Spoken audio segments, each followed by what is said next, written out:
अस्सलामुअलैकुम व्यूअर्स, आज मैं आप लोगों के साथ शेयर करूंगी बिल्कुल परफेक्ट बासमती चावलों का देगी ज़र्दा बनाने की एक आसान और परफेक्ट रेसिपी। बिल्कुल देगी स्टाइल हमारा ये ज़र्दा तैयार होगा। आधा किलो बासमती चावलों से मैंने ये ज़र्दा तैयार किया है और अब देख सकते हैं कि बिल्कुल खिला हुआ बना है। ना तो चावल इसमें अकड़े हैं, ना ही कोई और कमी है और ना ही हम इसमें चाशनी तैयार करेंगे। बग़ैर चाशनी तैयार किए बिल्कुल आसान और परफेक्ट तरीके से मैं आपको ये ज़र्दा बनाना सिखाऊंगी। आज़मूदा रेसिपी है और इसमें एक ऐसा सीक्रेट इंग्रेडिएंट मैं आपको बताऊंगी कि जिसको इस्तेमाल करने से आपका ये ज़र्दा जो है उसका जायका होगा बिल्कुल देगी टाइप ज़र्दे जैसा। इससे पहले मैंने आपको बग़ैर चाशनी के देगी मतंजन बनाना सिखाया था, जिसे आप लोगों ने बेहद पसंद किया और बहुत ज़्यादा मुझे कमेंट्स बॉक्स में कहा गया कि जी हमें बासमती चावलों के साथ ज़र्दा बनाना सिखाएं, क्योंकि उसमें मैंने सेला चावल इस्तेमाल किए थे। तो जी आज मैंने आप सबकी रिक्वेस्ट पूरी कर दी है और आज हम ये रेसिपी तैयार करेंगे घर के आम बासमती चावलों के साथ। तो आप देख सकते हैं बिल्कुल परफेक्ट बनके हमारा ज़र्दा तैयार हुआ है। तो रेसिपी अगर आपको पसंद आए तो आपने इसे लाइक शेयर ज़रूर करना है। चैनल पर अगर नए हैं तो सब्सक्राइब ज़रूर करना है। तो चलिए जी स्टार्ट करते हैं रेसिपी। यहाँ पे सबसे पहले मैंने ले लिए हैं आधा किलो बासमती चावल, जो कि आम हम घर पे चावल पकाते हैं वही चावल हैं, कोई स्पेशल ब्रांड नहीं है। तो सबसे पहले आपने चावलों को वॉश कैसे करना है। पहली टिप ये है कि आपने चावलों को अच्छे से हाथ के साथ मलते हुए वॉश करना है। इसके अंदर जितना भी सफ़ेद सा पाउडर सा होता है ये सारा ख़त्म हो जाना चाहिए। अगर आप चावलों को मल के नहीं धोते, इसी तरह से भिगो देते हैं गदले से पानी में, पाउडर इसके अंदर ही रहेगा, तो इससे क्या होगा कि चावल हमारे जो है खिले खिले बॉयल नहीं होंगे, जुड़े जुड़े से पकेंगे।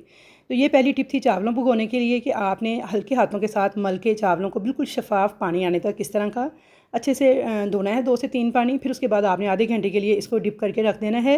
तो मेरे एक हाथ में कैमरा है, मैं एक हाथ से वॉश कर रही हूँ, मुझे थोड़ी प्रॉब्लम हो रही है, लेकिन आपने दोनों हाथ इस्तेमाल करते हुए ये काम करना है। तो ये थी पहली टिप चावलों को भिगोने की। अब यहाँ पर मैंने एक खुले बर्तन के अंदर पानी ले लिया है और इसमें डाल दी हैं 4 अदद सब्ज़ इलायचियाँ, 4 अदद लौंग और पानी को बॉयल आने देंगे। साथ ही मैंने इसके अंदर 1/4 टीस्पून के बराबर नमक डाला है। बहुत ज़्यादा नमक नहीं आपने डालना, सिर्फ 1/4 चम्मच नमक डाला है और साथ मैंने ज़र्दे का रंग डाल दिया है 1/2 टीस्पून के बराबर।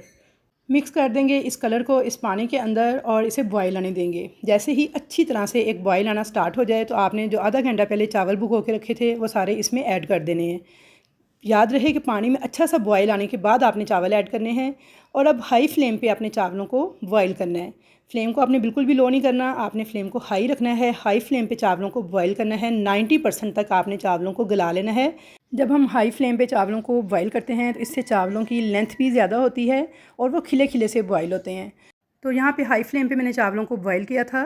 अब मैं इनको चेक कर रही हूँ तो तकरीबन 90% तक चावल गल चुके हैं। अगर मैं आपको उर्फ़े आम में बताऊँ तो एक कनी मैंने चावलों को गला लिया है, मतलब इसमें एक कनी रह गई है। तो बस इतना ही हमने चावलों को बॉयल करना था। अब हम फ्लेम ऑफ़ कर देंगे और इन चावलों को मैं स्ट्रेनर में डाल के इनका सारा एक्स्ट्रा पानी जो है निकाल दूँगी। अच्छा, यहाँ पे एक बड़ी अहम टिप मैं आपको ये देना चाहूँगी कि बहुत से लोग इस स्टेज पर इसके ऊपर ठंडा पानी डाल देते हैं। तो आपने चावलों के ऊपर बिल्कुल भी ठंडा पानी वगैरह नहीं डालना, उससे क्या होता है चावल जो है अकड़ जाते हैं, कड़क हो जाते हैं। आपने फ़ौरन से बस इनको स्ट्रेनर में डाल के सारा पानी इसका रिमूव करना है। उसके बाद आपने इनको किसी खुली परात या किसी खुली ट्रे वगैरह के अंदर इस तरह से फैला लेना है ताकि इनका जो कुकिंग का प्रोसेस है वो फ़ौरन स्टॉप हो जाए और चावलों को हवा लगवानी है। तो बिल्कुल हल्के हाथों के साथ आपने इस तरह से इनको बखेर लेना है और अगर सेला चावल हों तो उनको आपको हवा वगैरह लगाने की कोई ज़रूरत नहीं होती, उनको आप स्ट्रेनर में ही रहने दें।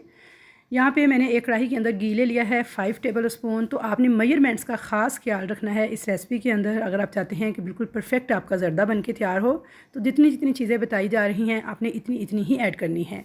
4 मैंने सब्ज़ इलायचियाँ और 4 लौंग इसमें ऐड कर दिए हैं। हल्का सा इनको बस क्रैकल किया है, इसकी बहुत ही प्यारी सी खुशबू आएगी हमारे चावलों में से।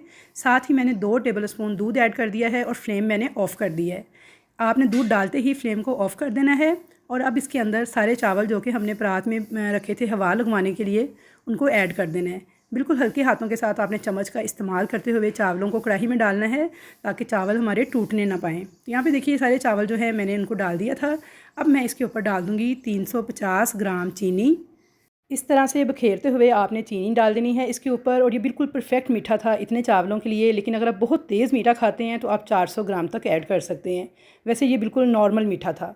अच्छा, यहाँ पे देखिए चीनी डालने के बाद अब आपने फ्लेम ऑन कर देना है और मीडियम टू हाई फ्लेम पे आपने चावलों को पकने देना है। इस चीनी के साथ हल्का हल्का आपने किनारों से बिल्कुल हल्के हाथों के साथ चम्मच को उठाते हुए चीनी को चावलों में मिक्स कर लेना है। आपने बिल्कुल हल्के हाथों से चम्मच चलाना है। मैंने थोड़ी सी वीडियो यहाँ पे तेज़ की थी, लेकिन मैं बिल्कुल हल्के हाथों के साथ इस तरह से उठाते हुए चीनी को चावलों के साथ मैंने मिक्स कर दिया है। मीडियम टू हाई फ्लेम है इसके नीचे, और आपने चावलों के पास ही खड़े रहना है यहाँ तक कि इसमें एक अच्छी सी स्टीम बनना स्टार्ट हो जाएगी। और यहाँ पर देखिए, आपको ऊपर वाले किनारे पर गौर करें, धुआं निकलना स्टार्ट हो गया है, यानी इसके अंदर अच्छी सी स्टीम बन चुकी है। अब मैं थोड़ा सा किनारे से उठा के चेक कर रही हूँ, तो देखिए यहाँ पे चीनी जो है मेल्ट होना स्टार्ट हो गई है, शीरा बनना शुरू हो चुका है। तो अब मैं इसके ऊपर थोड़ी सी अशरफियाँ थी, थोड़ा सा नारियल था बारीक कटा हुआ, थोड़ी सी किशमिश थी, ये ऐड कर दूँगी। अब कोई से भी ड्राई फ्रूट्स ऐड कर सकते हैं, लेकिन अगर पिस्ता बादाम वगैरह आपके पास हों, काजू वगैरह हों, वो आपने ऐड करने हों तो आप उन्हें 1 टीस्पून ऑयल के अंदर हल्का सा रोस्ट करके ऐड कीजिएगा। उससे उनका फ्लेवर जो है वो बहुत ज़्यादा मज़े का लगता है। तो यहाँ पे देखिए, तमाम ड्राई फ्रूट्स ऐड करने के बाद अब मैं आपको बताऊंगी वो सीक्रेट इंग्रेडिएंट जो कि इसको देगा बिल्कुल देगी जर्दे जैसा जायका। तो ये है यहाँ पे केवड़ा वाटर।